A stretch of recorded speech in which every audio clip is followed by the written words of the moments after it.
today is the day of discharge from the NICU. He does, he smiles all the time.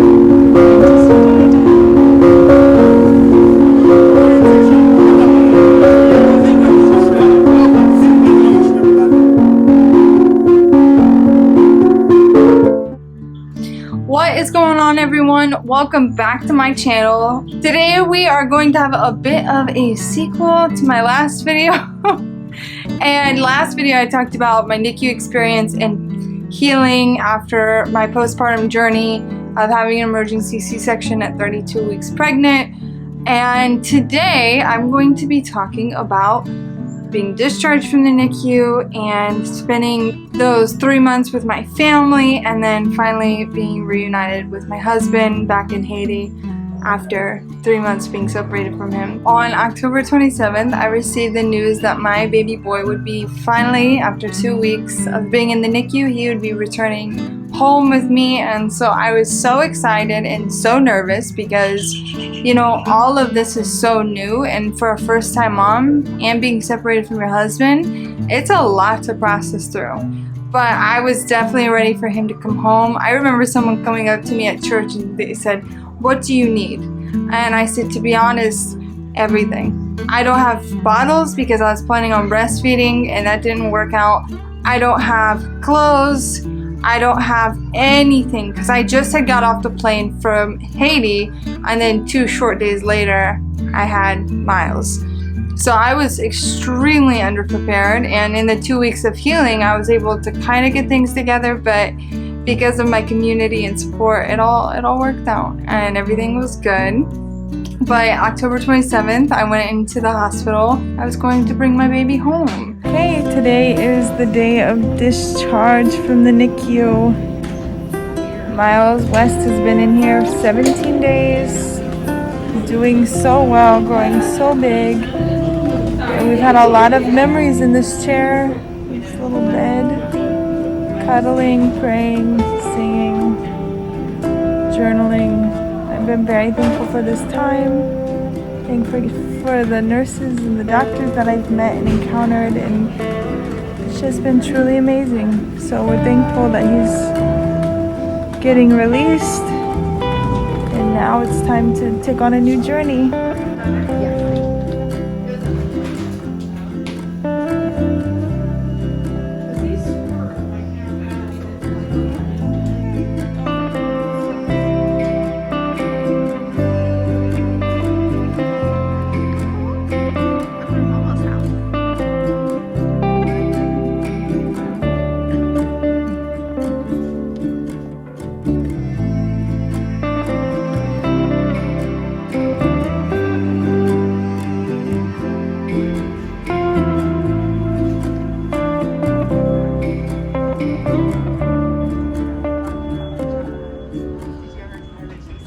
The ride home was extremely stressful because he was so small, and my car seat, I just was given one and it was not the best. And I remember his poor little head, he was struggling to keep it up and he was just like falling. And in the whole car ride home, which is like a 30-40 minute drive, he's like struggling to breathe. So I'm in the back seat, I'm stressed out and freaking out. So the whole way home we had to stop the car several times because I felt like he couldn't breathe. And it's alright, it all worked out. He made it, we made it home safe. Once we returned home, he had a whole community of mama, papa, cousins, uncles, aunts to greet him and love on him. And so I'll show you a little glimpse into that.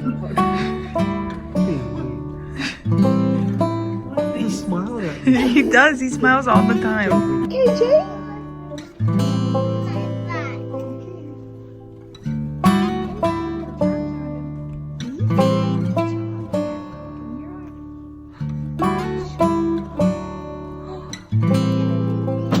Put your hand on him. Good job.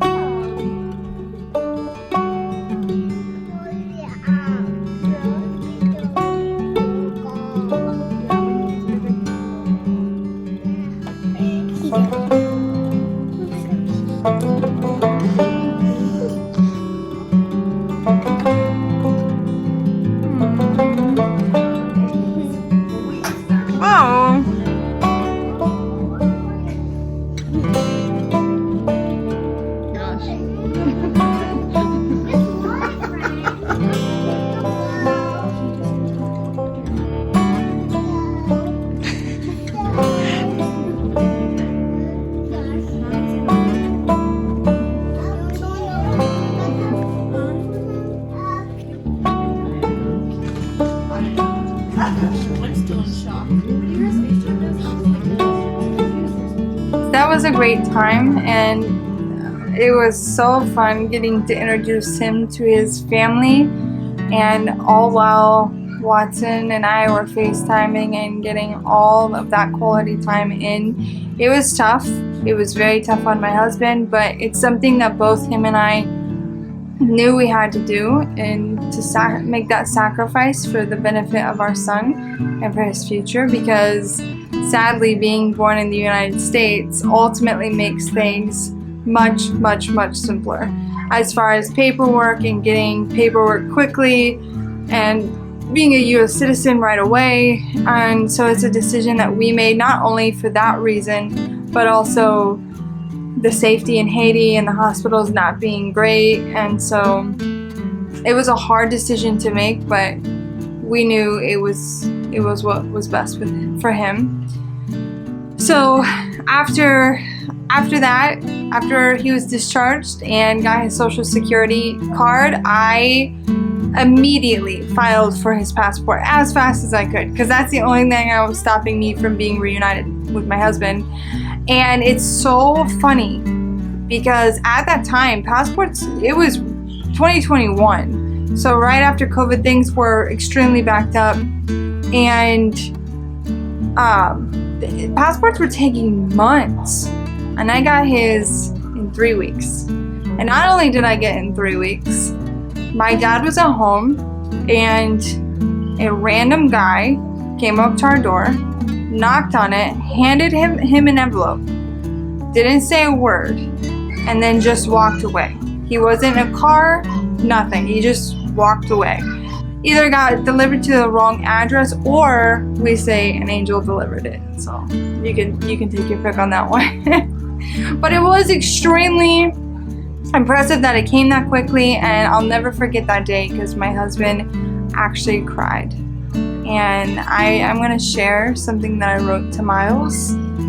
Here I have his little journal. If anyone is in the NICU or even with your newborn babies, I know it's such a chaotic time, but I suggest getting a little journal and just writing to them in this season. So this was my journal entry to him on November 19th. Receiving your passport. November 1st, 2021, I applied for your passport. Since the COVID outbreak, passports have been delayed up to 3 months. So it's completely unexpected when yours came in 2.5 weeks. A random person dropped it off at the front of the porch, handing it to your grandpa without saying a word.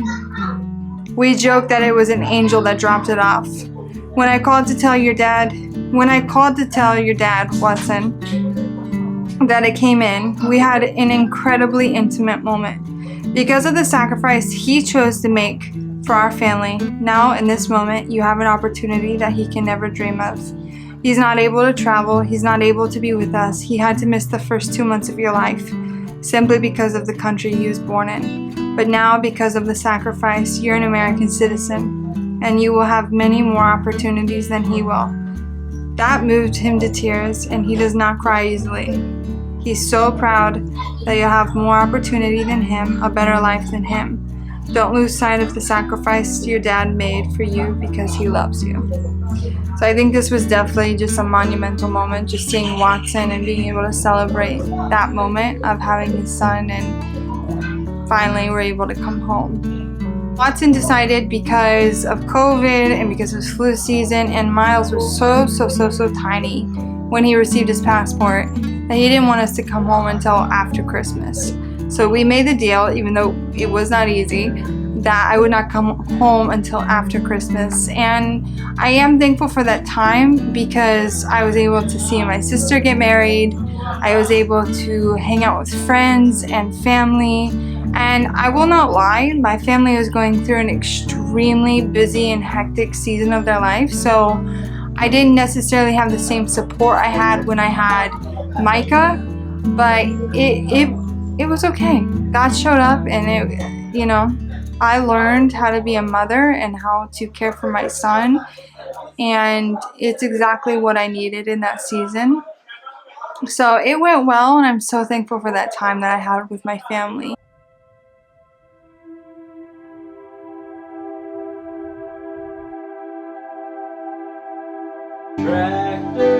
old tractor. They get the job.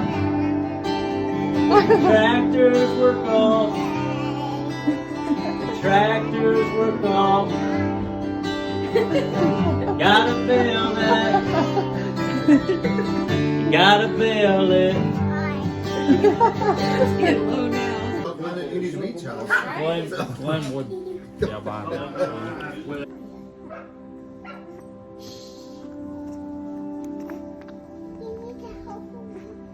We bless your name.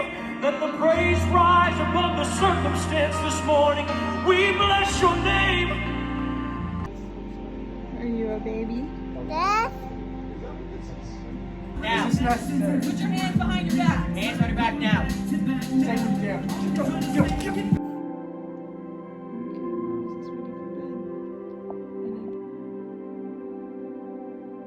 Happy birthday, dear mama, right here. Happy birthday to you. First road trip.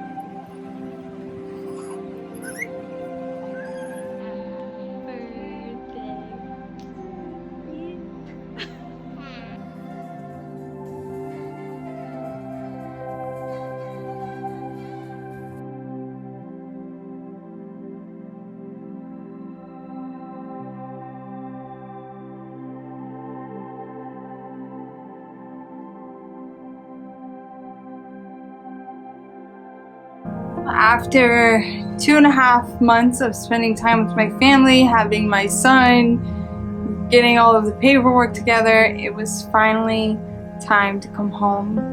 It's a video.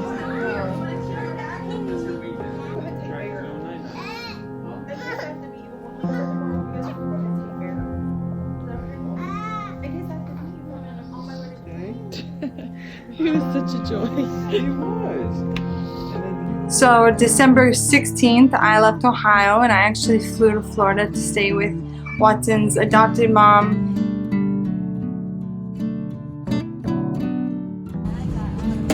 Attention everyone. In just a few moments, the boarding door will be closed. With your safety in mind, we have the aviation.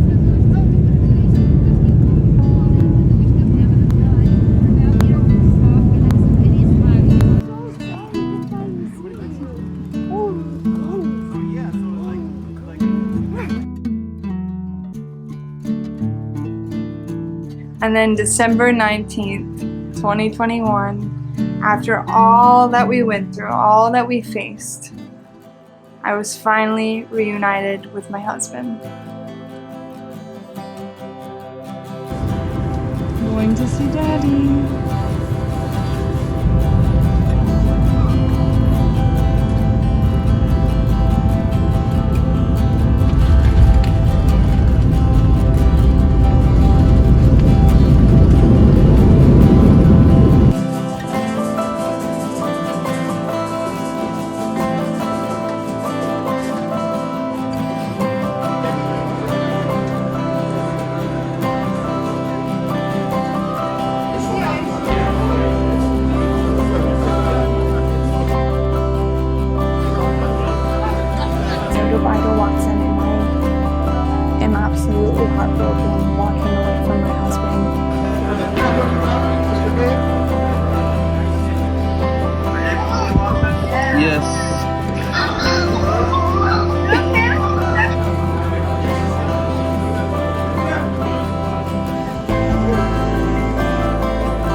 Miles was welcomed with open arms to his family, his little uncles and aunts here, and it's so amazing because when I was pregnant with Miles, God told me that he would help bridge the gaps.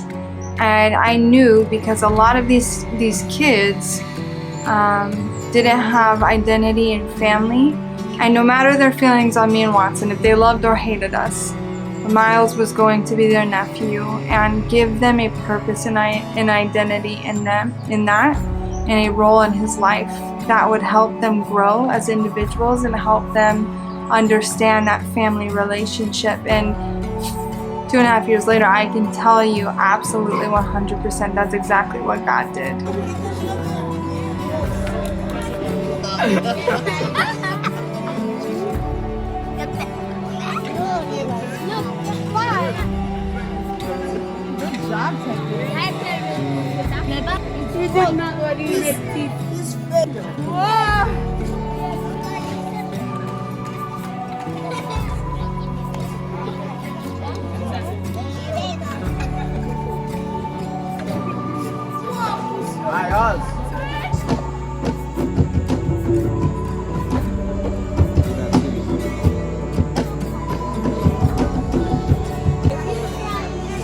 My parents also came into Haiti with me, and they were able to spend Christmas in Haiti with us, and it was beautiful and exciting. Christmas and New Year's Eve is definitely one of my favorite seasons in Haiti.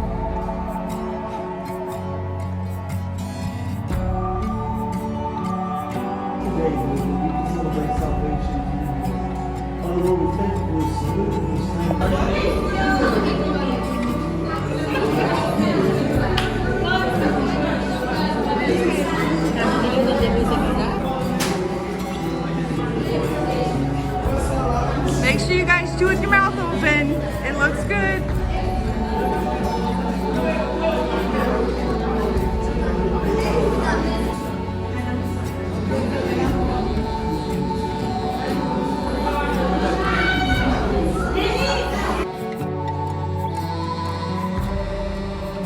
That is Miles West's story. That is everything that God brought him through, and he was reunited with his dad, and everything turned out okay.